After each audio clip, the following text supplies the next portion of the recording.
YouTube, it's Lori from Bookishly Lori. Welcome back to my channel. And today I have a video for you guys, and I'm only going to be talking about one book. And guys, this is my new favorite book that I have read since we've been in quarantine. I think it's like my favorite book that I've read so far this year. So far this year I've not had like an amazing reading year. Nothing has really been like subpar, or like nothing has really stood out as like a brand new favorite, but that has all changed because I read this book and I just want to gush about it. I know people don't really watch specific videos just about one book, but I just felt like I had a lot to say about it. So I'm not going to blab anymore. I'm just going to show you guys the cover and we'll get to talking about it. So the book that I am excited to talk to you guys about today is Sometime After Midnight by L. Phillips. So just take in this gorgeous cover, look at all the details, and look at the back. Okay, so here's the tea. So, brief synopsis on this book. In this book we follow Nate and Cameron, and they meet one night when they both go to see one of their favorite indie bands play a show, and they start dancing together and they're having a great time. But then all of a sudden, we have two main characters. Nate realizes that the guy he's dancing with, Cameron, is the son of a famous record label owner, and this complicates his feelings, and he ends up running away from Cameron, and Cameron takes a picture of Nate's classic custom designed Chuck Taylors, and his twin sister ends up posting the picture on Instagram. And so that's the Cinderella aspect, obviously, with the glass slipper kind of feel. So that's the main premise, is him trying to find Nate after this one night where they hung out, and kind of try and find him again after he ran away from the concert.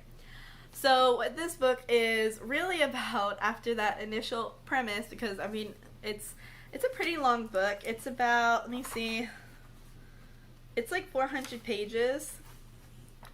Almost 400 pages, yeah. So this book is almost 400 pages, so obviously it goes into a lot deeper than that. So I love this book because it talks about so many things that are just like niche interests that really are specific to me, that make it perfect for me. So if you also like any of these things, I would recommend it to you, or if it sounds interesting, I would go ahead and pick it up. There's an audiobook on Scribd.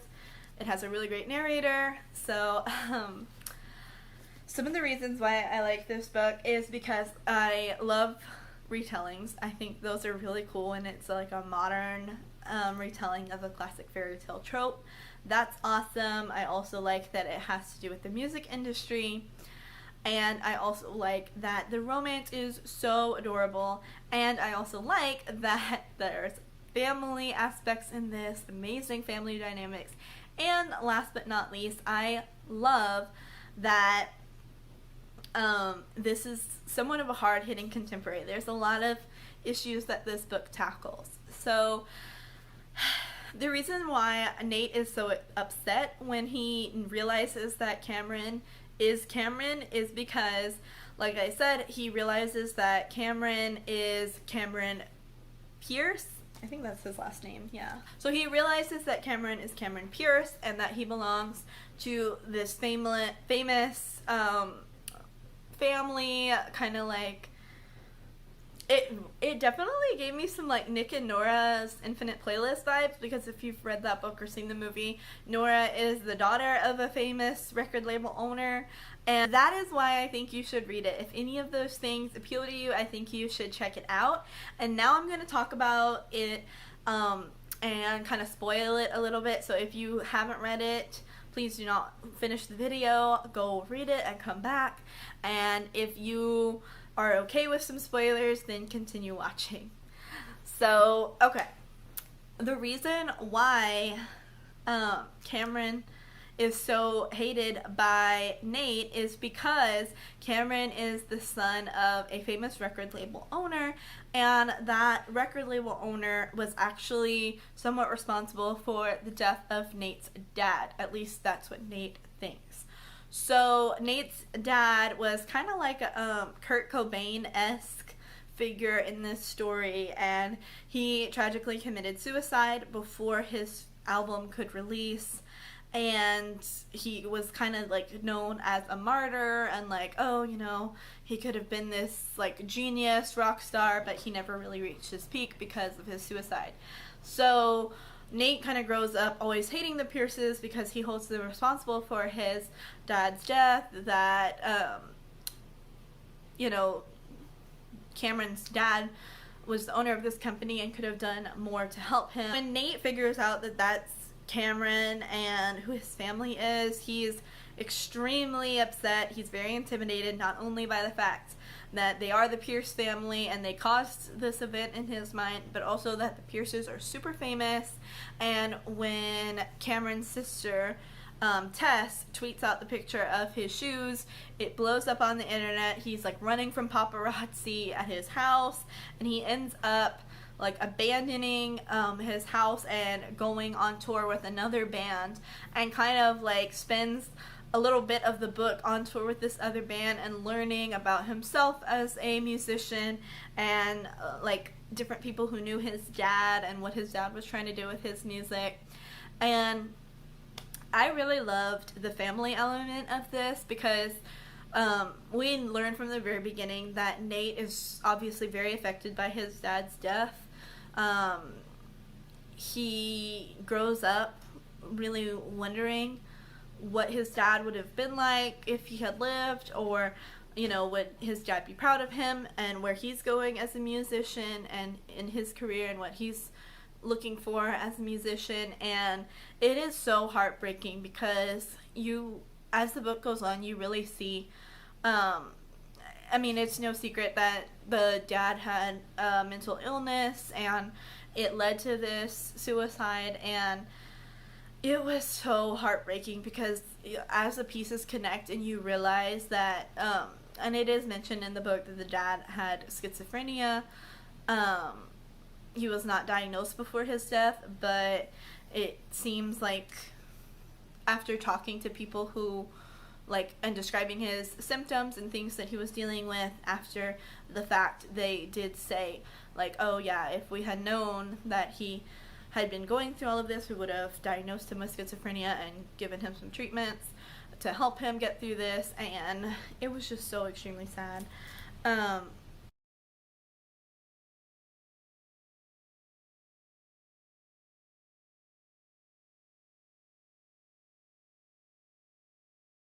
But it was very interesting to see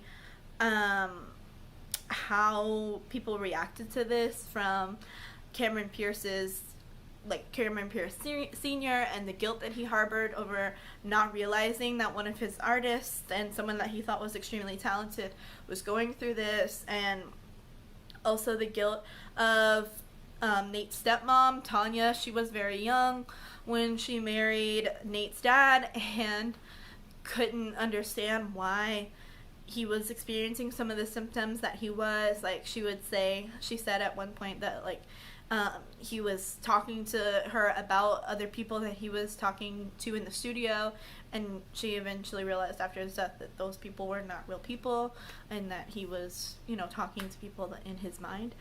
And oh my gosh, it was so sad. I cried a little bit once everything came out about Nate's dad, and like the grieving process that he goes through, and realizing like that he has to be his own musician and he can't, you know, be in the shadows of his dad's death. It was just, that was such a hard part to read about, but at the same time, with all of that sadness, the book really balanced itself out, because there was sadness and grief and emotion there, but there was also so much happiness because Cameron and Nate were falling in love and trying to fight back against these feelings, because they both had reasons why they felt like being together would not be the best thing, because you know, of the fame and the paparazzi and all of that in their life, as well as the sensitive relationship because of how Nate's dad died, and also just different musicians and how they viewed it, and how it affects you as an artist, going from trying to be like your indie artist that's like fighting and kind of like hustling to make it, versus someone who's signed to like this really big company and kind of like an overnight sensation, and also what that means for Cameron, who wants to start producing and making his own music, and kind of realizing he needs to step out on his own and, you know, not rely on his dad's company to kind of hand him that success, that he needs to be, he needs to do it on his own if he wants to have any credibility as an artist. So I absolutely loved this book so much. If you watch this whole video and you haven't read this book yet, and for some reason you wanted to be spoiled on all that, I still think you should pick it up and read it. It was so amazing. I have never heard anyone talk about it, and it was one of my favorite books of this year, so I definitely think you should check it out. I know that Elle Phillips' first book, Perfect 10, did not get the best reviews, so I think that is why some people are hesitant to pick it up. And I also know it's not Own Voices, so I mean, those are all things that factor into it, but I really do, I appreciate it for what it is. I think it's really an enjoyable read, and it discusses a lot of important topics in the music industry. And it's a very unique story. I mean, I've never read anything that talks about this specific issue. I love reading books about the music industry. I think it's fascinating. So I thought it was a really amazing juxtaposition of, you have the son of someone who was coming up in their career and kind of like burnt out, and then you have someone who is the son of the successful record company and kind of has made his whole career off of these artists. And it was very fascinating and like very deep and very intense for like a YA novel. I absolutely loved it. I can't say enough about it. So yes, I mean, also this cover, like, look, the hardcover is pink. Like, it's so cute. The hardcover is pink and it's a beautiful purple color. And I love covers that once you read the book, the cover means more and you can like see what all of it is all about. Because if you look closely, like Nate's shoes are designed, and here's Cameron's like little shoes.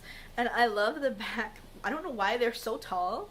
Like their legs are so huge, but like look at these cute boys, and like there's Tess.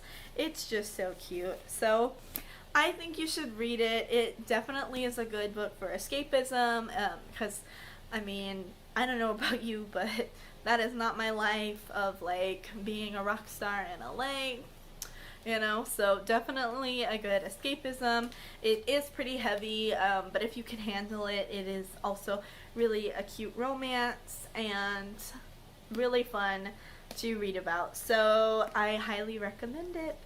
So that was my video all about Sometime After Midnight. I've ranted on for almost 15 minutes now, so I'm going to go, but let me know in the comments below if you know any books that have anything to do with the music industry. I would be very interested in reading them, maybe even doing a whole video about books dealing with the music industry. I've already read Daisy Jones and Permanent Record, Nick and Nora's Infinite Playlist. I can't think of any off the top of my head that have to do with like bands or the music industry, but leave your recommendations down below and I will let you know if I add it to my TBR. So have a great day, guys, and even though you are social distancing and staying at your home, I hope you enjoy the journey. Bye. Ever since the day that you